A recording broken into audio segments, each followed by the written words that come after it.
ሰበር ዜና በግብጽና ኢትዮጵያ መካከል ያለው ዲፕሎማሲያዊ ውጥረት ወደ ለየለት ጦርነት ሊያመራ እንደሚችል እየተነገረ መሆኑ ተሰምቷል።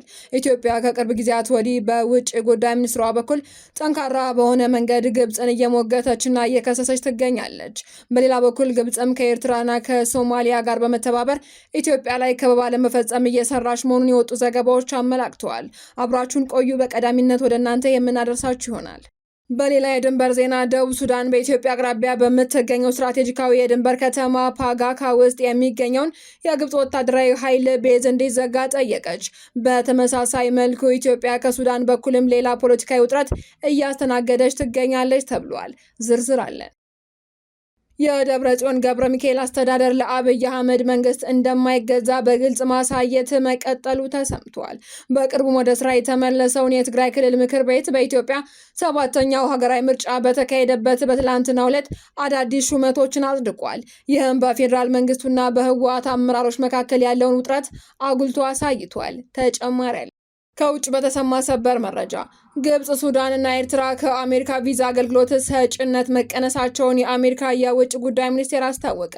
እነዚህ ሀገራት ከዚህ በኋላ የቪዛ ቃለ መጠይቅና የጣት አሻራ ሂደቶችን ለማጠናቀቅ በራሳቸው ወጪ የሚሸፍኑ ይሆናል ተብሏል። ዝርዝሩን እናደርሳችኋለን።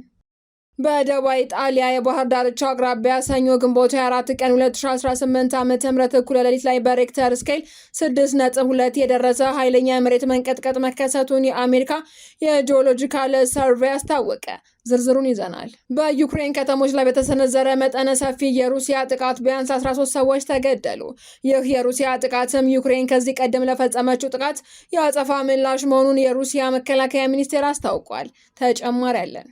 የተከበራችሁ ቻናላችን ቤተሰቦች ዝርዝር መረጃዎችን ከመመልከታችሁ በፊት ቪዲዮውን ላይክ በማድረግ ማለት ተጀምሩ በአክብሮት እየጋበዝን በቀጥታ ወደ መረጃዎች ተሸጋገርን። በቅድሚያ ግብጽ ወደ ባህር በር እንዳንደርስ እያገደችን ነው ስትል ኢትዮጵያ ከሰሰች።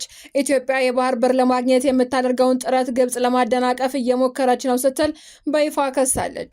የውጭ ጉዳይ ሚኒስቴር ቃል አቀባይ አምባሳደር ነቢያት ጌታቸው የግብጽ አካሄድ ተቀባይነት የሌለው ነው ሲሉም ኮንነዋል።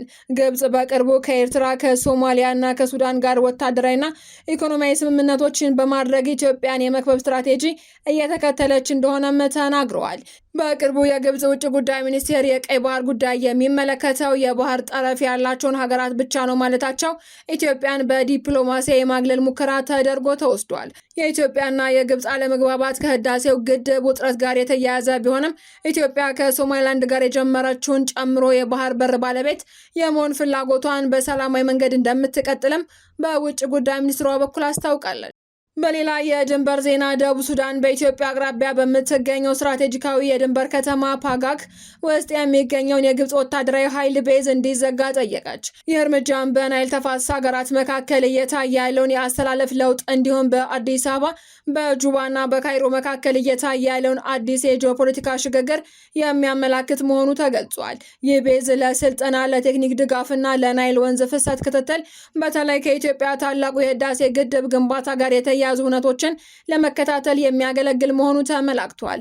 አልሁሪ የጠቀሰው የግብጽ መንግስት ባለስልጣን እንደገለጸውም በፓጋክ ሰፍሮ የነበረው ስብስብ በቴክኒክ ድጋፍ፣ በወታደራዊ ስልጠና፣ በላቁ የክትትልና የሎጂስቲክስ ቅንጅት ስርዓቶች ላይ የተሰማሩ በግምት 260 አባላትን የያዘ ነው ተብሏል። ከተማዋ በደቡብ ሱዳን የላይኛው ናይል አፐር ናይል ግዛት ውስጥ ከኢትዮጵያና ከሱዳን ጋር በሚያገናኘው እጅግ ወሳኝ የሶስትዮሽ ድንበር ቀጠና ላይ የምትገኝ በመሆኗ ድንበር ተሻጋሪ ደህንነትና የናይል ተፋሰስ መሰረተ ልማት ኮሪዶሮችን በቅርበት ለመከታተል ስትራቴጂካዊ ጠቀሜታ አላት ተብሏል።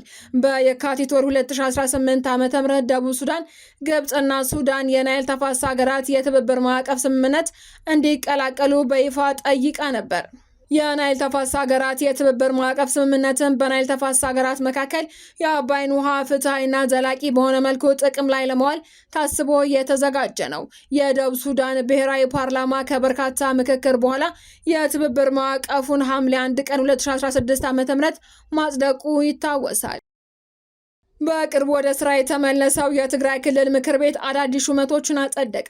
ከጦርነቱ በፊት ተቋቁሞ የነበረውና በቅርቡ ወደ ስራ የተመለሰው የትግራይ ክልል ምክር ቤት ህወሓት ያቀረባቸውን የአዲስ የካቢኔ አባላት፣ የዞን አስተዳዳሪዎችና የጠቅላይ ፍርድ ቤት ፕሬዝዳንት ሹመት ትላንት ማምሻውን አጽድቋል።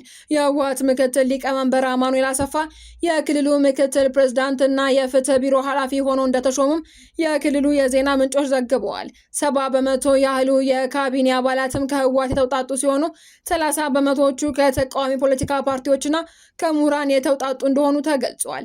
በተመሳሳይ ወልደ አብርሃ ገብረ ጻዲቅ የሰሜን ምዕራብ ዞን ዋና አስተዳዳሪ፣ ሽሻይ ግርማ የማዕከላዊ ዞን ዋና አስተዳዳሪ፣ ዝናቡ ገብረ መድህን የደቡብ ዞን ዋና አስተዳዳሪ፣ ግደይ አዘናው የምዕራብ ዞን ዋና አስተዳዳሪ፣ ፍስሐ ኃይላይ የምስራቅ ዞን ዋና አስተዳዳሪ እንዲሁም ከለሊ ሀጋዚ የደቡብ ምስራቅ ዞን ዋና አስተዳዳሪ ሆነው እንደተሾሙም ዘገባዎቹ ጠቅሰዋል። ከውጭ በተሰማ ሰበር መረጃ ግብጽ፣ ሱዳንና ኤርትራ ከአሜሪካ ቪዛ አገልግሎት ሰጭነት ተቀነሱ። የአሜሪካ መንግስት በአፍሪካ የሚሰጠውን የቪዛ አገልግሎት ለማሻሻል አሁን ያሉትን 50 የቪዛ መስጫ ኤምባሲዎችና ቆንስላዎች ቁጥር ወደ 20 ዋና የክልል ማዕከላት ለመቀነስ ወስኗል። የውጭ ጉዳይ ሚኒስትሩ ማርክ ሩቢዮ ባጸደቁት እቅድ መሰረትም የተመረጡት 20 ዋና ማዕከላት የሚከተሉት ናቸው። አዲስ አበባ ኢትዮጵያ፣ አንካራ ጋና፣ ዳካራ ሴኔጋል፣ ጅቡቲ ካምፓላ ኡጋንዳ፣ ኪጋሊ ሩዋንዳ፣ ኪንሻሳ ኮንጎ፣ ላጎስ ናይጄሪያ፣ ናይሮቢ ኬንያ፣ አቢጃቢ አይቮሪ ኮስት፣ ዳሬ ሰላም ታንዛኒያ፣ ሎሚ ቶጎ፣ ሉዋንዳ አንጎላ፣ ማላቦ ኢኳዶሪያል ጊኒ፣ ሞንሮቪያ ላይቤሪያ፣ ፖርት ሉዊስ ሞሪሸስ፣ ፕራያ ኬፕ ቨርዲ፣ ያውዲ ካሜሮን፣ ኬፕ ታውን ደቡብ አፍሪካ እንዲሁም ጆሃንስበርግ ደቡብ አፍሪካ ከእንግዲህ በዝርዝር ውስጥ ያልተካተቱ ሀገራት ዜጎች የቪዛ ቃለ መጠይቅና የጣት አሻራ ሂደቶችን ለማጠናቀቅ በራሳቸው ወጪ ወደ እነዚህ የቅርብ ማዕከላት መጓዝ ይጠበቅባቸዋል ተብሏል። በደቡብ ኢጣሊያ የባህር ዳርቻ 6.2 በሬክተር ስኬል የሆነ የኃይለኛ መሬት መንቀጥቀጥ አደጋ መከሰቱ ተገለጸ።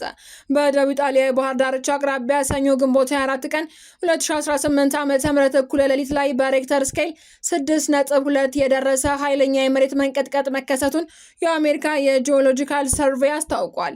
ይኸው የመሬት መንቀጥቀጥም በካላብሪያ ግዛት ውስጥ ከሚገኙ ኮዜንስ ከተማ 38 ኪሎ ሜትር ርቀት ላይ እና በ247 ኪሎ ሜትር ጥልቀት ውስጥ የተመዘገበ ሲሆን ከአደጋው መከሰት በኋላም እስካሁን በሰው ሕይወት ላይ የደረሰ ጉዳትም ሆነ የከፋ የንብረት ውድመት አለመኖሩ ታውቋል። በመጨረሻም በዩክሬን ከተሞች ላይ በተሰነዘረ መጠነ ሰፊ የሩሲያ ጥቃት ቢያንስ 13 ሰዎች ተገደሉ። የሩሲያ ሚሳኤልና የድሮን ጥቃት በመላ ዩክሬን ቢያንስ 13 ሰዎችን የገደለ ሲሆን 9ኙ በዲፕ እንዲሁም 4ቱ በዋና ከተማዋ ኬቭ መሆናቸው ተገልጿል። ይህም በቅርብ ወራት ውስጥ ሞስኮ ከሰነዘረቻቸው ትላልቅ ጥቃቶች አንዱ ሆኖ ተመዝግቧል። በሌሊት በተፈጸመው የአየር ጥቃት የመኖሪያ ህንፃዎች የተመቱ ሲሆን በርካታ ህጻናትን ጨምሮ በደርዘን የሚቆጠሩ ሰዎች ቆስለዋል ተብሏል። በዚህ ሰዓትም በኬቭ ፍርስራሽ ውስጥ ተቀብረዋል ተብሎ የሚታሰቡ ሰዎችን ለማግኘት የአደጋ ጊዜ ሰራተኞች በከፍተኛ ፍጥነት በመንቀሳቀስ ላይ ይገኛሉ ተብሏል። የሩሲያ መከላከያ ሚኒስቴር ጥቃቱ ቀደም ሲል ዩክሬን ላደረሰችው ጥቃት የተሰጠ ምላሽ መሆኑን ገልጾ የጥቃቱ ዓላማዎችን በሙሉ መሳካታቸውን በሰጠው መግለጫ አስታውቋል።